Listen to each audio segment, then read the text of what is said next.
بولتے جی ہم ہیں ٹناٹن سنی. کیا ہے ٹناٹن سنی؟ میں ہمیشہ بڑی عاجزی سے ہاتھ جوڑ کر عرض کرتا ہوں، برا نہیں مانیے گا، میں کوئی اپنی علمیت نہیں جھاڑ رہا، خدا کی قسم نہیں. شعور کی بیداری مقصد. آپ میں جو ٹناٹن سنی بیٹھا ہوا ہے نا کہ میں ٹناٹن سنی، عوام کی بات کر رہا ہوں، علماء کی نہیں. اجتماع ختم ہو جائے میرے پاس آئیے گا، میں ذریات اہل سنت میں سے 3 کویسچن آپ سے کروں گا، اس کے جواب دے کے بتائیے. آپ میں سے بہت سو کو تو یہ نہیں پتا ہوگا کہ ضروریات اہل سنت کہتے کس کو، وہ کون کون سی چیزیں اور ضروریات اہل سنت کا مطلب کیا ہے.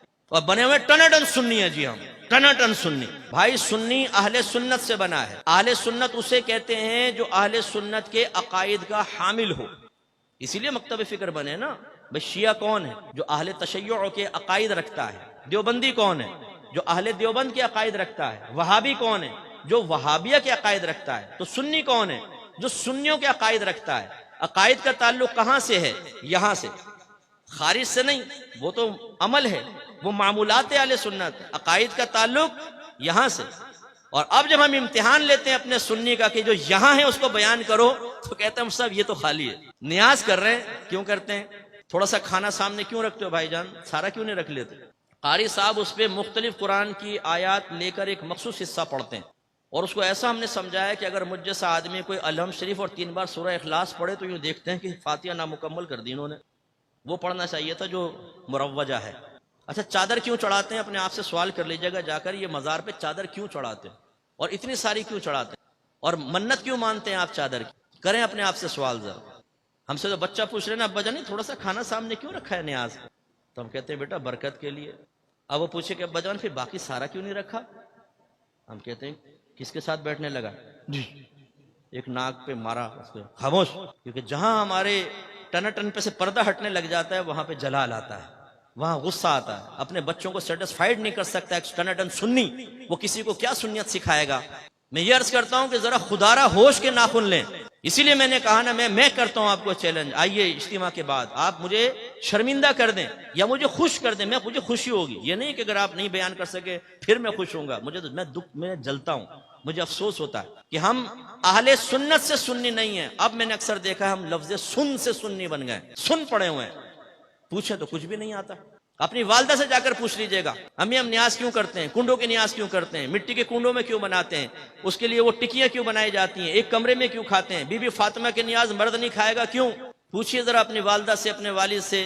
ان بھی وہ کہیں گے بیٹا ہمارے تو بڑے ایسے کرتے ہیں ہم وہی کرتے ہیں. ہمارا یہ ہے ہماری سنیت. حالانکہ عقیدے کا تعلق یہاں سے ہے، آپ کے ذہن میں ہونا چاہیے. آپ ماشاءاللہ حنفی ہیں، مقلد ہیں، لیکن اگر ایک بچہ ہم سے پوچھتا ہے کہ ابا جان یہ تقلید کیا ہوتی ہے، اس کی مجھے تعریف تو بتائیں، شرعی تعریف، تو ابا جان تقلید کی صحیح شرعی تعریف نہیں بتا سکتا. اگر بچہ کہے جی ہم نے عالم سے سنا ہے کہ چاروں امام حق ہیں، امام اعظم، امام شافعی، امام مالک، امام احمد بن حنبل، لیکن ہم صرف امام اعظم کے پیچھے کیوں چلتے ہیں، ہم کیوں نہیں امام شافعی، امام مالک کے پیچھے چلتے ہیں، تو ابا جان کے پاس معقول جواب نہیں ہوگا.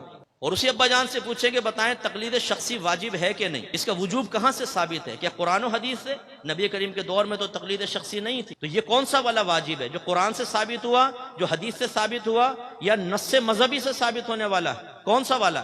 ہماری جانے والا نص مذہبی. یہ مصطفیٰ نیا نام سنا ہے، پتہ نہیں کہاں کہاں سے چیزیں نکال کے لے کر آ رہے ہیں. اب اسی طرح جمعے کی نماز کے بعد بچہ پوچھ لے ابا جان ہم کیوں ہاتھ باندھ کے کھڑے ہو کر اجتماعی طور پہ اردو میں صلاۃ و سلام پڑھتے ہیں، کیوں، کیا اس کی شرعی حیثیت؟ تو ابا جان صرف یہاں سے ہاتھ نکال کے اس کان پکڑ کے یوں جھٹکا دے گا زور سے. ہاں بھائی بتاؤ، جواب دیں اس کو. آپ نہیں سمجھائیں گے تو کون سمجھائے گا؟ کیوں کرتے ہیں آپ ایسا؟ سمجھائیں آپ.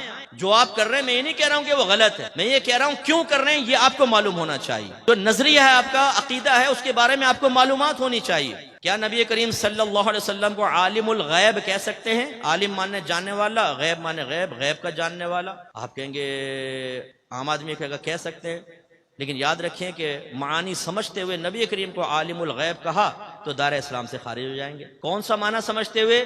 کہ لفظ عالم الغیب ایک مخصوص ٹرم ہے، یہ اس ذات کے لیے استعمال ہوگی جس کے پاس علم غیب ذاتی ہو، عطائی نہ ہو. تو عالم الغیب حقیقتاً اللہ تبارک و تعالی.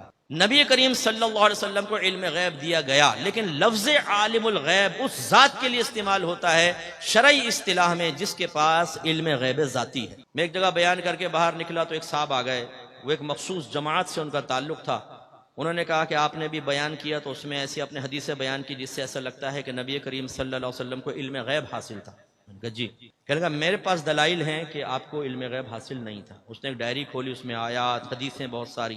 میں نے کہا میں بعد میں اس پہ بات کرتا ہوں, پہلے مجھے بتائیں غیب کس کو کہتے ہیں. تھوڑی دیر سوچتا رہا, کہنے لگا اچھا میں بعد میں تیاری کر کے آؤں گا. میں نے کہا جا تیاری کر. تو میرا تیر نشانے پہ لگ گیا. اکثر ایسی ہوتا ہے, ایک پی ایچ ڈی صاحب آئے, بھائی ناراض مت ہوئیے گا, ہمارے استاد عبدالستار سعیدی صاحب فرماتے ہیں پی ایچ ڈی کا مطلب پھرا ہوا دماغ. کہ پی ایچ ڈی کرنے کے بعد شخصیت پی ایچ ڈی کی ہے, مفتیان کرام کو چیلنج کر. ایسے ایک پی ایچ ڈی مجھے مل گیا, کہنے لگا لوگ کہتے ہیں جمعہ فرض ہے, میری تحقیق یہ ہے کہ وہ واجب. میں نے کہا فرض کسے کہتے ہیں اور واجب اس کی تعریف بت. تھوڑا سوچتا رہا, کہہ رہے بعد میں آؤں گا. جا بیٹا بعد میں. اب وہ ایک لڑکا میرے ساتھ کھڑا ہوا تھا, سنی لڑکا, اس نے یہ سن لی. کچھ دن بعد مجھے ملا, کہنے لگا اکمل بھائی میں نے نا آج ایک شخص کو لاجواب کر دیا. میں نے کہا کیسے؟ کہنے لگا ایک نا دوسرے کو, ہمارے آدمی کو سمجھا رہا تھا کہ نبی کریم کو علم غیب نہیں, میں بیچ میں کود گیا اور میں نے کہا تجھے غیب کی تعریف پتہ ہے؟ تو وہ گھبرا گیا. میں نے کہا جا پہلے تیاری کر کے آ پھر آنا. میں نے کہا شاباش.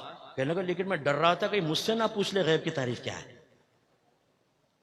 کمال دیکھیں آپ, یہ ہے ٹناٹن سنی. عقیدہ بیان کروں گا, عقیدے کا دفاع کروں گا, تشریح خود نہیں آتی, وضاحت خود نہیں آتی, معرفت تامہ خود حاصل نہیں ہے.